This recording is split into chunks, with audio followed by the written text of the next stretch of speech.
Madison Cunningham, welcome to eTown. Thank you. So good to have you here. Man, oh man. I guess I Can't Pin It Down. That was the last song you just did. Yeah, that's right. Kind of aptly titled for how I feel. But it's just lovely to be around, someone who's put so much time and energy into expressing yourself, writing, playing guitar. I'm fascinated by how you play the guitar, by the way. I think I should just ask you about your instrument for a minute, because it sounds like no other guitar that I can sort of think of. Yeah. It's a cheap guitar.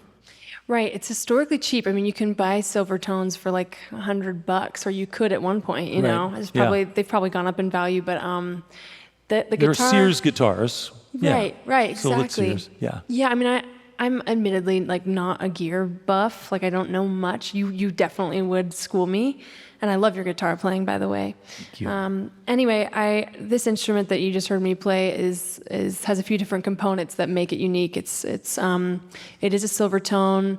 It has a rubber bridge, so all of the strings have very minimal sustain, and it's a baritone as well. So it's like very, very, very deep. A fourth low, so it's a B on the low and the top. Correct. Top line, Yeah. B standard. And flat wound strings. And flat wound strings. Yeah. So it's just this really flubbery. Yeah. Kind of voice, which I really enjoy it. Like when I first started playing that guitar, it changed the way that I played it. It just causes you to have to think in a different way, a little bit more rhythmically, because you can't really rely on those big, beautiful chords to like cover your ass. I don't know if we can say that. Sorry. You can say that. Okay. Totally, you can say that. Speaking of covering your ass, you also basically play the bass. So you're basically playing the bass lines while you're playing the chords and playing the stuff. Yeah, it's I love amazing. bass. Like if I could go back in time, I would have just learned the bass. I think you could pull it off. My guess is you would not spend a lot of time getting up to speed playing the bass at this point. Thanks for your faith. I yeah, appreciate no that. kidding. So I guess a little bit of background is in order. You grew up in Costa Mesa, California, homeschooled, as I mentioned. Your first song that you played, you talked about church bells and you talked about other things, and it was a church environment. Your dad was the pastor. Yeah. You were a teenage choir director. That's a bit of insight. Was it an evangelical kind of a church that you were in? Correct. Yeah, it was an evangelical, like denominational church, and I was basically, I grew up I was born in that church. Yeah. I mean, not literally, but you knew that. Yeah. But yeah, anyway, I grew up there, and I left when I was probably 17, 18, and then just started to pursue music outside of it. But that was the stage that I first played on and learned how to play and sing and play electric guitar and sing at the same time. So yeah, I got a lot of experience out of that. You did the same thing that Rufus did. As a teenager, you just said, this is what my family does. I'm going to take a left turn and go try something else. Totally. Yeah, like it was so important to me to find my individuality in it. And it was really intimidating, though, because, the church that I grew up in they were very scared for me. They were all, like, everybody was very much like, ooh, I wouldn't do that. You're going to get hurt. And they weren't wrong. I got hurt, but it was, like, necessary and good. And, and I'm so thankful that I did. And it was a necessary risk, I think. You have a little insight that not everybody does. And I wonder, because they were fearful for what would happen to you on the outside, did that mean that you were raised thinking that everybody else was kind of less than or bad or scary, or was it divisive, in other words, your worldview? It totally. And I shed all of it and found, my way out of it and into a different worldview. But certainly, I think it just preached a lot of fear towards other or something outside, or it made everything else other. Which is a curiosity, because the fundamentals of Christianity is sort of more about, it's supposed to be we're all in this together. Yeah. Hey, let's shift gears and talk about music, because I have a lot of friends. Might as well. I have a lot of friends who are amazing musicians and technically proficient at the highest level. And there is a danger that I perceive in their pursuit, in that sometimes their technique and their proficiency leads them to a path where they are playing to impress their friends, or creating compositions that are so complicated that they're more clever than soulful. And I get lost. I lose interest in their amazingness. Yeah. But it's like, bleh, I don't care after a while. Yeah. So you are doing something that is incredibly technically proficient, difficult, really hard to do, while singing and with odd time signatures that feel natural. I don't know how that all works. And you keep the groove. You keep this thing percolating to where it's complicated, but it actually feels so natural. I don't know how that happens. That means a lot. That's what I strive to do, because I think, I went through so many different stages as a musician. There was so much to prove at the beginning, I think, to other people, but mainly to myself. I wanted to be virtuosic or something, or I wanted to be impressive. I wanted to play fast. And then I quickly got really sick of it because I just started caring about songs. And the guitar just became a vehicle for that, and just finding the heart of what I wanted to say was so much more important than actually the vehicle itself. Yeah. But you still impress your friends. Well, Yeah. I hope so. Yeah. I mean, I still want to, I suppose. Yeah. There's that. I feel like I'm fighting against that now at this age, because I've lived a little bit more life and there's more experience, and I understand heartache a little more.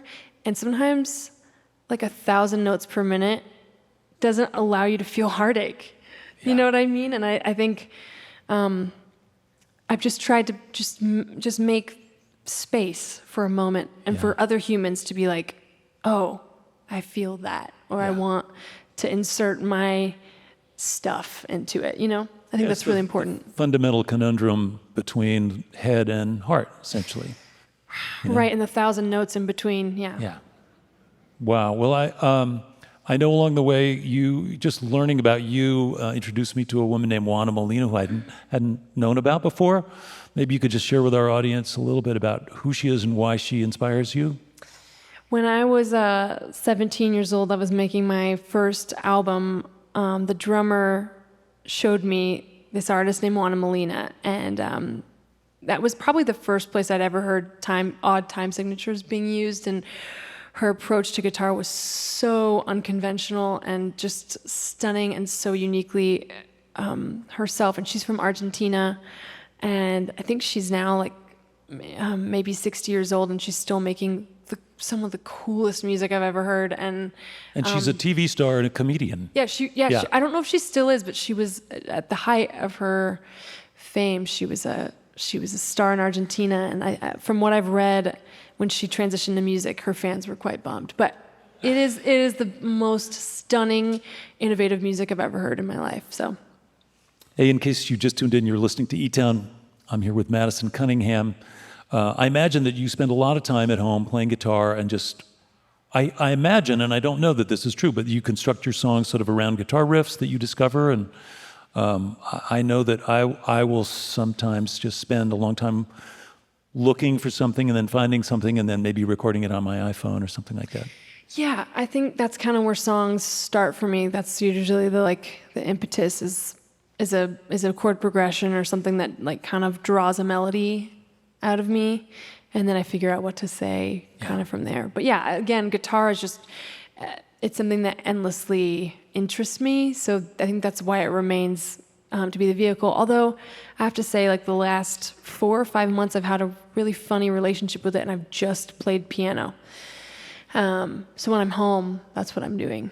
Yeah. Next time we visit, she'll say, "Yeah, I've kind of moved on from piano. Now I'm just doing nuclear physics. I'm just decided to pick that up." Or I'll just go to bass, probably. Yeah, just go to bass. Yeah. You mentioned that you're older now, at 27, and have more experience with heartache. I don't know if you heard my chat earlier, but this seems like a tough moment for a young person. Just wars and climate and economy and politics and stuff. It seems like there's a lot sort of standing in your way as you look ahead. Is that how it feels?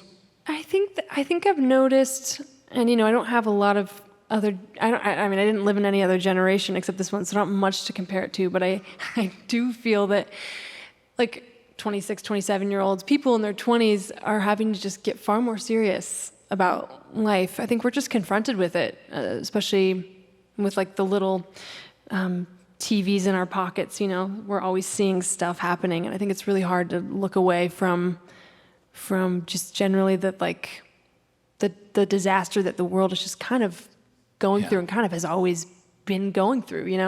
We just have, I guess that's the question I always ask. I'm like, is it getting worse, or do we just have TV now? I don't know. Yeah. There's certainly lots more information coming your way all the time. Yeah. Technology is making it feel worse, I'm sure. Yeah. But that being said, it's certainly just a really heavy time to be a young person and to understand and to like not know what the future really has ahead. But you're lucky you've got music. We all are. Yeah. We were all lucky to have music in our lives. I know you had a bunch of heroes and people that you looked to, not just Juana Molina, but also Joni Mitchell and others, including Rufus Wainwright. Yes. He's one of your true norths. True norths. I try to play it cool, but yes, that is actually. This is not the time for playing it cool. One of my brief stories was growing up. Just sort of the chords I was drawn to. So many people said to me, "Have you heard of Rufus Wainwright?" And I was like, "No, I haven't." And I just kept getting that over and over again. And one day I was at the Sundance Film Festival with my friend, and we were driving home to our hotel in a snowstorm, and he turned on Poses, and we ended up driving the wrong way for an hour without realizing it, because we were both just like, what?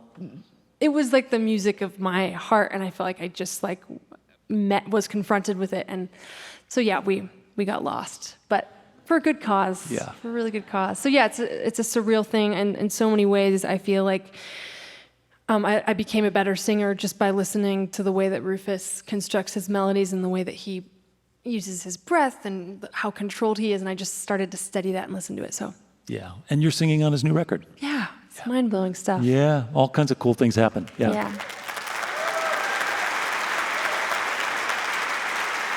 We've got, of course, Rufus is coming out, and I understand you guys are going to do a couple things together.